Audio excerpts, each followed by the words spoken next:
On this edition of Just Talking, Russ talks with entrepreneur Kenneth Johnson of Produce Section Clothing and Picture This Media Group. Kenny, you are from west side of Birmingham, right? Just like me. Right. We know them. Yeah. We know them. Yeah. Okay. From Winona, yeah. All right, I went to West End. Oh, okay. Yeah. So we rivals. We rivals, but we all on that same side of town. So exactly. we rivals, but we still kind of tied together through that west side connection. Exactly. Okay, when did you come out of high school? I came out of high school in 01. In 01, okay. Yeah. Okay. Yeah, I graduated in 01.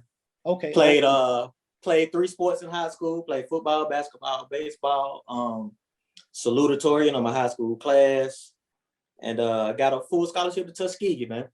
Okay, so you were an athlete growing up, a smart kid, and so you went to Tuskegee, and I think what you major in computer science? Yep, computer science. Okay, so minored in you got the same major too. Yeah, we got a lot in common, man. Okay, that's cool. Okay, so you majored in computer science. Tell me a little bit about Tuskegee while you was there. Oh man, Tuskegee was great, man. The most I like to tell people, because it's been pitched to us that college is all about education, which is cool, and it is. But man, the networking at Tuskegee, I specifically speak for Tuskegee, man, the networking has benefited me tremendously. Like, man, I know people from everywhere, all walks of life, you know what I'm saying? So I loved it down there, man. I was down there from 01 to 06, came out of 06. Very small town, nothing to do really outside of the school, but met a lot of people from all around the nation, man, and it's benefited me well. Okay. Well, I'm gonna tell you a funny story. We both got computer science backgrounds, West Side background, but did you know I went to Tuskegee for about 6 months? I did. Really? Yeah, man. Really? So I ended up leaving, and I moved to Montgomery, and I finished up at Troy. At Troy. Okay. My major there was architect, though I was at Tuskegee. Yeah. Yeah. Now, what I will tell you about Tuskegee, I got to go down there. I think it was year before last, and I'm like, man, when y'all gonna put something else out there, Kenny? Like, I mean, y'all ain't gonna put no more businesses or nothing, restaurants, stuff, hotels, anything. Exactly, man. That's how it is. Like, it's nothing.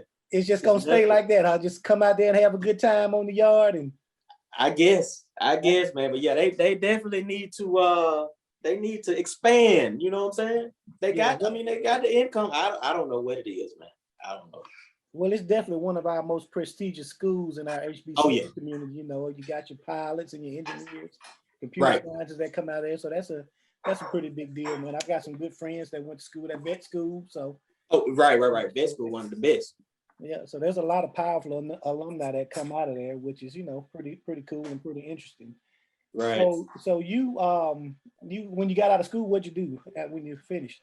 Well, when I got out, I got a job at a marketing company doing computer database for a marketing company. I worked there from 06 to 2013. Then in 2013, I left that company and I worked for Bright House Networks. Okay. I did computer database for them from 2013 to 2017. And then when 2017 came, man, Bright House got bought out by Spectrum. Mm-hmm. So, they did a big layoff. And actually, man, I was praying for the layoff to affect me, honestly, because it was a struggle going there every day. I knew, that I was supposed to be doing my own thing, and I would deal with that. I would struggle with that every day. And that layout, the layoff, it got me in November 2017, and I ain't looked back. Okay, but it led to some better things for you. So no doubt. Okay, so being a tech guy, and I guess you're also a creative guy in that sense. Right. You've done. I've seen a lot of your flyers, which are always dope. A lot of your websites, which are really cool. Right. Thank you. So how did you get involved in that? Did that come right out of school, or did it take some time to develop that? Right. Well, I was exposed to graphic design by my stepmom, who died in 2015. But she exposed me because she did graphic design when I was a kid. Like me growing up, I would be at my dad's house. She would always be designing pamphlets and programs and stuff. So I was exposed to it then, but I didn't really I didn't really get into it heavily until around my junior year in college, because my roommate was an architect major and they had to learn Photoshop. They had to do Photoshop and AutoCAD and stuff like that. So, you know, I always wanted to be creative. I actually wanted to, my dream job was to program video games, because I'm a big gamer. I wanted to program video games, but I kept applying for these software engineer jobs at these major video game corporations, never got accepted. So I would just watch him, you know, do his design, his stuff in Photoshop, man. I was like, man, just, you know, just give me the rope. So I would watch him, and you know, he would teach me, man, give me small tutorials. And I was like, yeah, man, this is what I want to do. So when I graduated in 2006, while I had my marketing job, I started doing flyer design. Now I flyer design and business card design. And I didn't know it was gonna really take off like that. I got better and better at it. And ever since then, you know, that was my passion, man. I just love to create, you know, whatever it is. I just love to create, man. So yeah, so that's how I got into the graphic design and the web design part. In my computer science class in my senior year, we had to do just like an exit. We had to, you know, to get out of there, we had to do like a final project as our little exit project. Mm-hmm. And it was a church down in Tuskegee. They needed a website.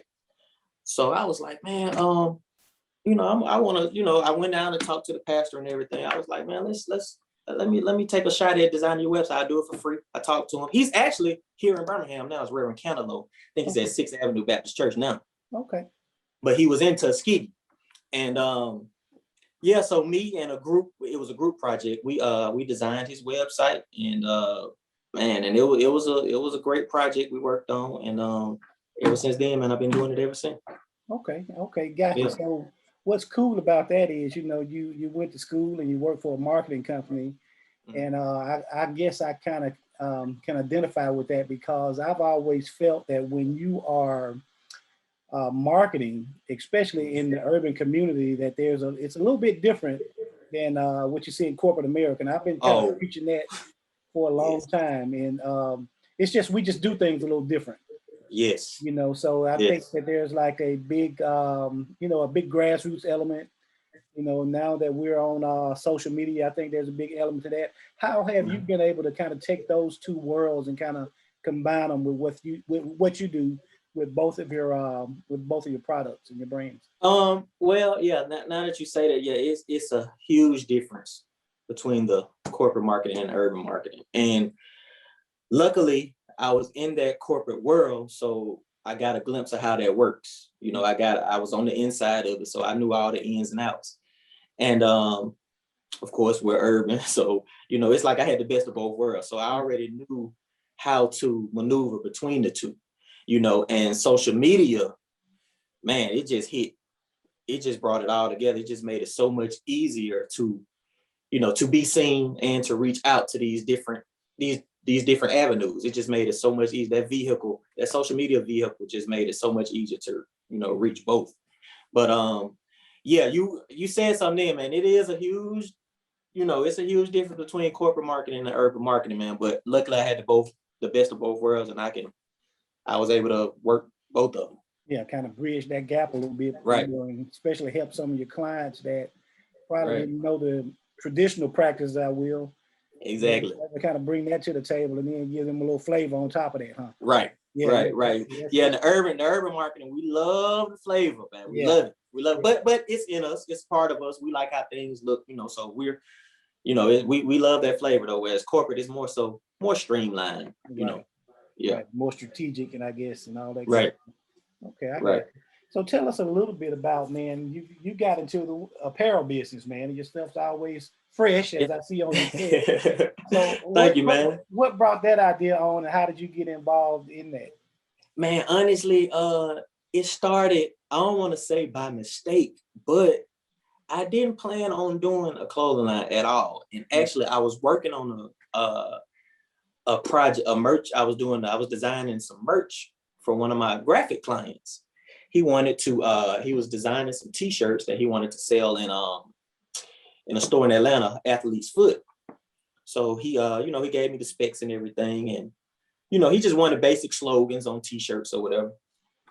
So, I did the project for him, and I kind of liked it. I'm like, man, this is cool, and I would just I was like, man, I just researched the clothing market and everything. I really didn't want to deal with it, but I was like, well, I got some ideas. Let me try some. So I was like, I like to dress. I like to put things together. So I first thing I came up with a name. I was like, fresh is just too, it's just too bland. So I wanted to use like a metaphor, and I was like, man, produce section. And I was like, produce section. I was like, yeah, that's like a metaphor for fresh. Yeah. So I came up with the name first, and I knew I wanted two logos. I wanted a Submar logo, which is the P that you see here, and I wanted a script logo. So I came up with the script logo first, and then I came up with the Submark logo, and I invested $500. I bought $500 worth of t-shirts, okay, and I put the script logo on them, and I just gave all of the shirts away. I gave them away. I didn't try, and the fee, I wasn't expecting. I was like, okay, let me see, what the feedback was. But the feedback was like phenomenal. I'm like, oh man, so I got to take this to the next level. So I just took it to the next level, man. I just, jotted down some design ideas, some upcoming designs I wanted to do, put them in production, built my website, set up everything, set up all my paperwork and everything, and the rest is history, man. Okay. Yeah. Okay. Yeah. Okay, that's pretty cool, man. Now, we just got out. Well, it's kind of still in it, but I guess we're about to see our way out of this pandemic. How did that affect, I guess, both of your businesses? The web graphic design as well as the clothing brand. It seems like some people came out pretty good. And I'm gonna tell you, ideas and stuff. So maybe you did well. Right. I'm gonna tell you, my graphic and web design like skyrocketed. Like I've never been this busy ever since I started since 06, Russ. Like I think my graphic and web design business benefited from people being at home, right? People wanting to start their own businesses, So man, I'm telling you, like I got so much work, man, and it's a blessing because, like, a lot of people, weren't able to, benefit during this time. But I've never been this busy, and it's a blessing because, like, I'm backed up now. I'm still backed up. So the graphic and web design bit, it took off. The clothing, it remained steady for a minute, but and then it kind of dipped a little bit. I say around, because the pandemic, we shut down last March, right? Mm-hmm, last March. So from March till around, I say the fall really picked up. I think it's because people like to wear hoodies and crew necks and stuff like that. So it started to take back off in the fall, and now it's still taking off now. But yeah, I've benefited from the pandemic, man. It's a blessing. I thank God every day, and I thank the support of our people, man. They really support. Yeah, I can't thank them enough. Okay, yeah. Now, what I think a good thing about that is, especially what you do, web and graphic design. That was, that's one of the businesses that they say is a pretty good, home-based business. Folks try to jump in it, but there's still a lot of creative know-how and aspects and just pure talent that you need when you do those things, because like you just said, it can be a lot of work, get real stressful. Hey, and it's nothing like trying to create something or be creative and you just kind of out of juice and folks just turn something out. Man, I'm telling you, I get it all the time. Like I call it designer's block. It's like, man, I'm stuck, Right. Right. That's a real thing. Yeah. Oh yeah, no doubt. It's a real thing. And like, clients sometimes they're excited. They can be a little impatient sometimes. I mean, I know you deal with that. They get excited because they're waiting on their product, but like they don't take into the point that, man, our mind has to work. We have to create this stuff. It don't just come out of nowhere. We really have to work our minds to generate this stuff. Right. So yeah, I run into that. I get designer's block a lot, And like now I can't go anywhere. Like sometimes I would just go to like local coffee shops and work just to get out in a different environment. But like now I'm stuck in the house. So it's like, man, I'm just looking at these walls. Like I can't pull no inspiration from nowhere. You know what I'm saying? Right. Yeah. Exactly. Yeah. Yeah, that's pretty good story, because I know that I deal with that a lot too, and you get calls and people just think you can just kind of spit that stuff out, but sometimes it can literally take you a month to come up with a good idea. No doubt. And you just got to say, hey, just kind of just Just work with me, and we're gonna get. Yeah, just hanging there with me. Yeah. Right.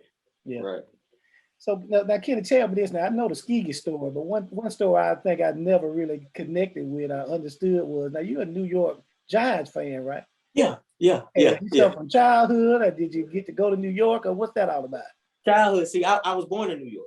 Gotcha. Okay. Yeah. I was born I in can New York. see that. You got some New York swag about yourself. So I can see that. Yeah. I was born in New York. My dad was in the military. I was born in West Point, New York. And we moved. So went back up a little bit. How I became a Giants fan. He bought me as a kid. He bought me a Lawrence Taylor New York Giants Lawrence Taylor football uniform. Okay. I still got pictures to this day. So ever since then, it's like everything was just Giants. So that's how I became a Giants fan. But yeah, because I was born in New York and we moved to Birmingham in 87. Yeah, I was 4 years old. Yeah, so we moved here in 87. And I go back, all the time just to go up there to the games and stuff like that. But yeah, so that's how the Giants thing came about. Okay, gotcha. So you moved here in 87. Right. At 4 years old. At 4 years old. I'm gonna date myself. That's when I graduated from West End. Wow, really? Yeah. Wow. So you were just jumping on the turf then. I was leaving West End in 87. Oh, okay. Yeah. I was just touching down, man. That's good. That's what's up. So, hey, you belong to us now. So you All day. Yeah. I'm Birmingham all day now. So no New York accent, none of that. Yeah, I'm Birmingham all day, man. West Side all day. Now tell me this. Now you mentioned that you played sports. You were smart kid. What got you into technology? Really, it was the video games. Like as a kid, like I played video games since I can remember. And it's like I just felt the love. I was like, man, I want to just make my own. Like as a kid, I thought that's what I was gonna do. I thought I was gonna have my own video game one day. And that just led me to liking technology. So once I graduated high school, well, my senior year in high school, we had a business computer class. It was new because city schools aren't really, well, we wasn't being really exposed to computer programming and technology and things like that. So we had a business computer class that I took as an elective senior year. It was pretty interesting. So I was like, well, this is the avenue I want to take. So let me just go down this road. Okay. So, yeah. I tell you what, I got a good story about not being ready coming out of the city school, and we'll talk about that a little bit. But basically, when I got to Troy and I started looking at all that math, I was like, now, did I was not just paying attention, or did they just not teach us this? Because I had to start over. Right, Russ, I got a story too. Yeah, I got a story too now. So that was I told you. I told you I got a full scholarship to Tuskegee, right? But the flip side to that, I lost my scholarship that first year because, man, when I got into them computer programming classes, it was like I was like, wow, I was blown away. School, I'm gonna tell you like this. School was like always easy to me. Like I never had to study or anything. But man, them computer science classes, it was like learning a whole new language. It literally is a whole new language. That's right. And man, I lost that scholarship the first year, so I worked hard trying to get it back, but I didn't. So I ended up having to pay those last 4 years I was there. You see what I'm saying? So I mean, it wasn't all easy, man. It was not easy at all. Right. And speaking on that, man, what do you think, how important is it that we encourage our African American youth, especially our African American young people, to follow career paths in technology and get prepared, as they're going through the younger years or something like that? Because like you just said, it was tough when you got there. Oh yeah. We need to hit them early, Russ. We need to and I've been thinking about this. I got some things, some ideas that I got, man. And I can share with you. I want to share some with you. Maybe another time, but like we gotta hit them early, because what I've noticed in the other communities, man, like they were exposed to computer programming stuff early as kids, so now, but see, back when I was in school, when you was in school, technology wasn't as big as it is now. So it's like they're exposed to it, but they're not exposed like to the inside of it, how to create.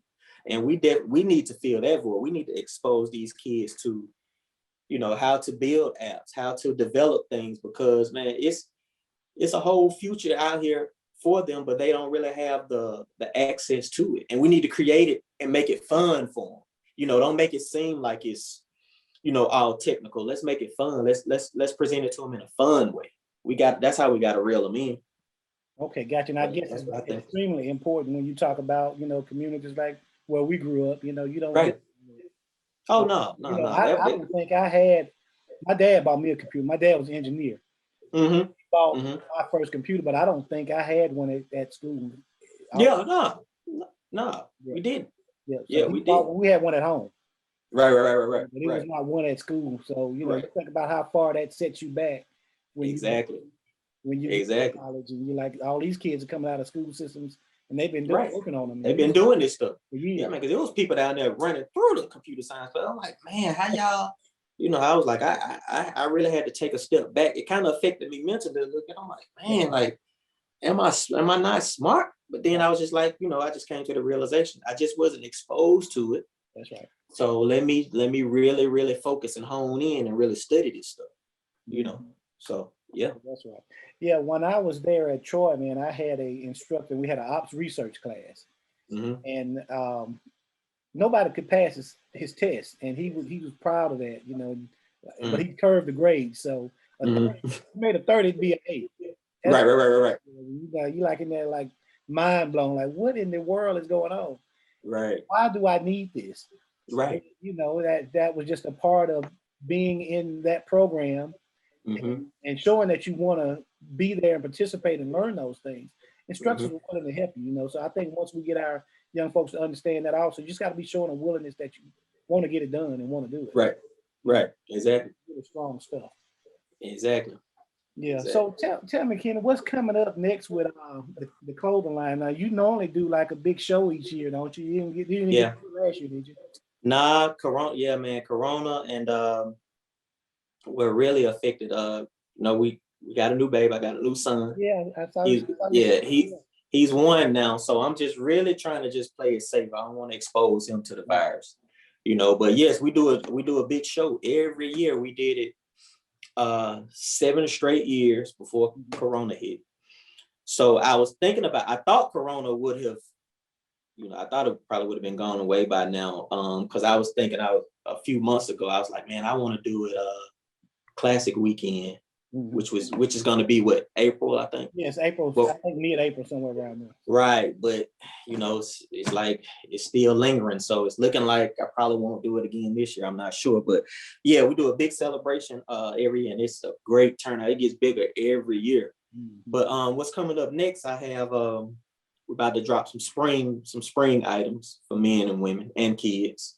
That's what we got coming up next, and yeah, we just always putting out new stuff, man. We're reaching out to some prominent people, you know, in the industry, trying to get them to become ambassadors and things like that. So yeah, we're definitely trying to expand a little bit. I got a few interviews coming up. I don't know when they're going to be published or anything, but you know, people stay on the lookout for that. But yeah, so we got some big things coming. Okay, that's pretty cool, man. Do you have any advice or input for anybody that's trying to? I guess let me ask you 2 questions about that. First, let's talk about people that's just, you know, we got young folks and they're looking to get into business, no matter what it is. What kind of input can you give them on that in general? The main thing is be patient. When you start your business, it's not a quick come up. It's very tough, a lot of ups and downs. You know, you're not gonna you know, make all this money overnight. Just be patient, but stay focused, because a lot of things can get you off track. And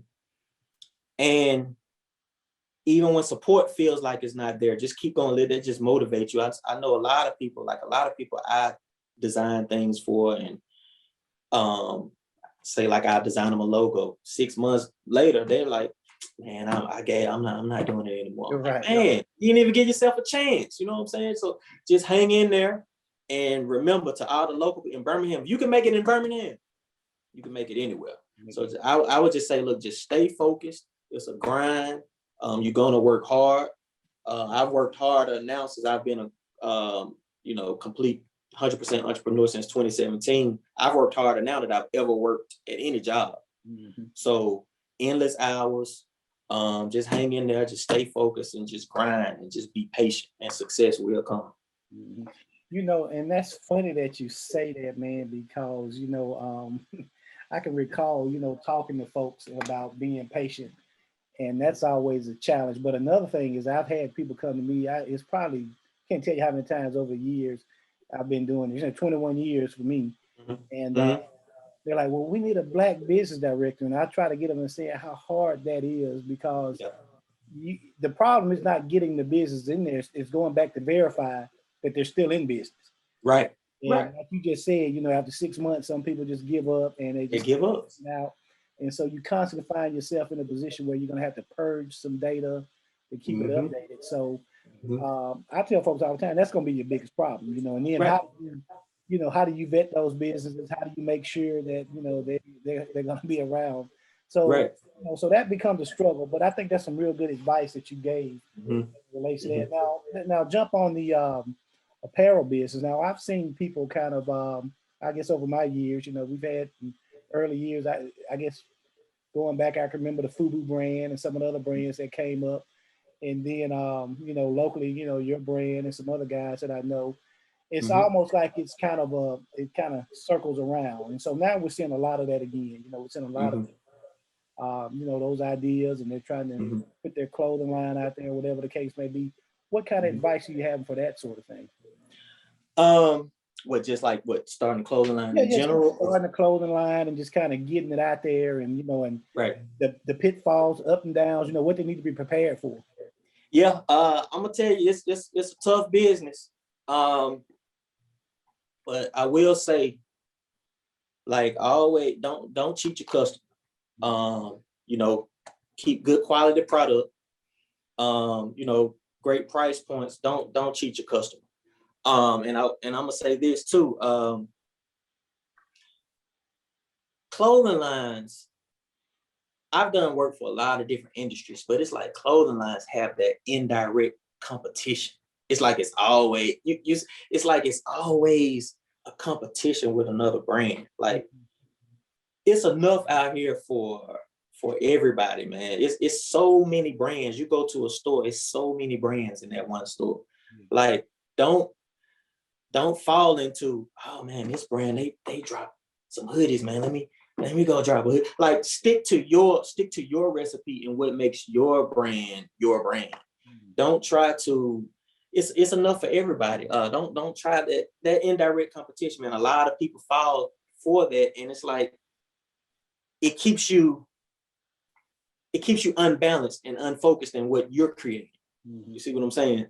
So I would definitely want to preach that, and also make it easy for your customer. I don't want to say make it easy, but make it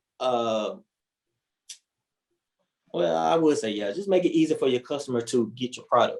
And make sure, like if you have a website, make sure you have like a FAQ section where you can have all your questions answered, because you might be bombarded with calls and stuff about different products and stuff like that. Make sure everything is flowing smooth. Make sure your shipping times are, up to par. Don't take 2-3 weeks shipping. It's just a lot, man. It's a lot that goes into this clothing industry, man. And but the main thing is just stay focused on what your brand is about.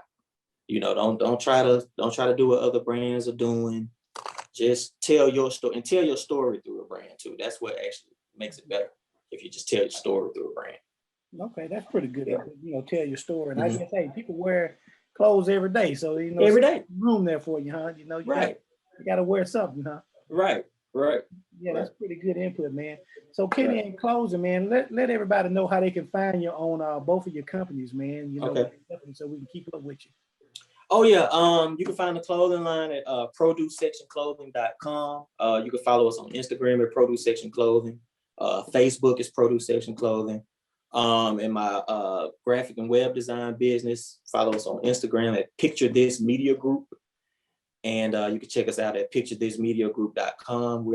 I'm in the process of updating our website now. It's just I got so many projects going. I ain't even been able to touch my website in like about 3 years. But yeah, we're in the process of updating picturethismediagroup.com. You can still go and check it out and book your services and stuff like that. But yeah, check us out. We do all types of brand development, logo design, flyer design, business card design, web design, poster design, retractable banners. We do it all. So y'all just check us out. That's good stuff, man. That's funny you said that about being able to get to your own projects. I guess that people don't understand that either, man. I used to teach at Virginia College, man. I had a student, man. He was he could paint cars really good, man. But his car was like, man, why don't you paint your car? I don't have time to paint my car. Yeah, time, right? You know what I'm saying? I gotta paint this car. Right? When I'm gonna have time to do that?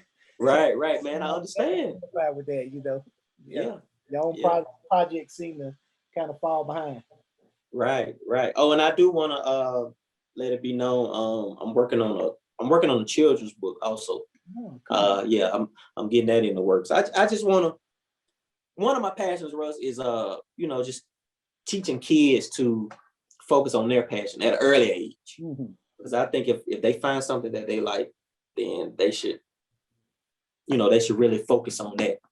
Because if a lot of these kids in schools, they're not so to speak dumb kids, they're just bored. And I just want them to really just focus on their passion and let that lead them. And that way, they don't have no choice but to be successful because they're doing something that they love to do. So, but yeah, I got a children's book coming. It's actually a series. But yeah, I got that coming too. It'll probably be later this year, early next year. Okay, so, you illustrating that all yourself and all that good stuff? Well, I got some, and that's the thing about me. I'm a creative guy, but I can't draw the first. I can't draw a stick man. Right. So yeah, I got a designer that's designing. He's gonna do the illustrations and stuff for me. Okay. Yeah, he's actually working on that now. Yeah. Okay, cool. Well, we'll be looking forward to that, man. We'll have to get back to talk about that, man. And make sure people know about the book, because I think it's very important that these young people see themselves in their books, man. So that's pretty strong. I like that. That's great to hear you say that, man. Right. Well, thank you, man. I appreciate it. It was good talking to you, man. And I don't think I'm gonna be rooting for the Giants, but and I think about you when they play. I've been a who your team? Who your team? Well, I've been a Steelers fan for a long time, man. So you Steelers. Yeah, I grew up a Steelers fan, and I'm still kind of still there with them. I ain't diehard like that, but I'm still there with them. You hanging in there with Big Ben, man? Man, I hang in there with him. Hey, when he was out, we was in bad shape. Yeah, you're right. You're right. We didn't have nothing when he was out, so I'm like, I have no choice but to hang in there with him. I think I signed him. I think Cam got re-signed to the Patriots. Yeah, Cam got re-signed. Brady got re-signed. Did he get more money or he stayed? He just got I don't know. I don't know the details of his contract of Brady, but I know he took a pay cut initially, didn't he? Yeah, initially. Yeah. But and I know Cam getting paid though. Cam getting like $14 million. Yeah, I saw that, man, for a year. Yeah, for a year. So he can do what he do, or he can just be like, all right, let me just ride this on out, Right. He might still want to play another few years, so hey. Yeah. I think he still got another few years in him. You know what I'm saying? He get a training camp under his belt. I think he'll be better than he was last year. That's right, because he wasn't in training camp, was he? Nah, it wasn't really no training camp. That's right. It wasn't he didn't really get a chance to really work with the team and all that good stuff. Just kind of got. Nah. Right. What about NBA? You got an NBA team? NBA, I got players. I'm a big Steph fan, man. He showed out up there. I heard in the All-Star game. I didn't see it. Yeah, he did his thing. So I ride with Steph. I'm a big Carmelo fan too. Wherever Carmelo go, I'm pretty much going. But I'm riding with Steph, man. They don't really got any this year, but I ride with them. Yeah. Okay then. Well, you try to keep it there. That's right. Good stuff, man. Right. Well, cool, man. Well, hopefully things will kind of start getting back to normal, man, so I can see you back out every now and then. Yeah, man. I hope so, because I ain't been nowhere in a year, man. Hey, you weren't really coming out much anyway, though, was it? You just got... No, not for real. I go every now and then. Yeah, I see you every now and then. Right. Yeah, every now and then. I think the last time I probably saw Ooh, man. It's been a minute, That's man. probably a few years ago. I think we ran into each other at like the wine loft or something one Yeah, time. I think. it's been a minute, man. But I would only see you maybe a couple times a year, man. So Right, so right, I figured you probably stay busy and just like you said, just get out when you got to go clear your head a little bit or something. right, right. That's probably around the only time I do something. Yeah. We should need to do that. I'm trying to go do that now, man. I'm like, let me stop for the day and go find. Right. Yeah, man, it's good to just get out and just, especially as a creative, man, because our minds are always on.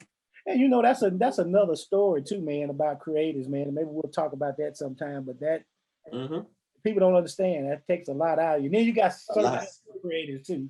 I was just talking to Chocolate about that the other day about how, some folks are more like you mentioned you didn't draw. I draw a little bit, but not like that. But you got people that are born that are just like amazing. Yes. And then you got folks that's got to learn certain things. And then what cracks me up though is I think that word is getting thrown around so loosely now. So you meet people, they're creative. And I'm like, I'm creative. Yeah. When I put people together, that's a project manager, man. What you talking about? Right, man. That's great. Yeah, a lot. Yeah, that's a real popular term now, huh? It's real popular, man. It is, man. It's interesting. I talked to Bob Dickerson right before the A.G. Gasson conference. See him if he wanted to see African Americans take a leading role in some of the areas, what would it be? And he said creatives was at the top of the list. Definitely technology and being in a position to kind of take advantage of some of the things like we know the electric cars are coming. So right. Oh yeah. Was in a position where we can manufacture that kind of stuff. Right.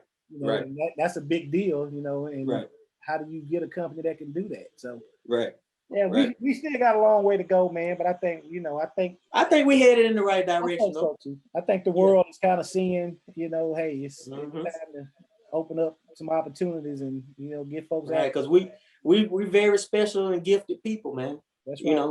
We just need that platform, and sometimes we just got to take it by storm and create our own platform. That's right. That's right. Hey, you said something for real right there, brother.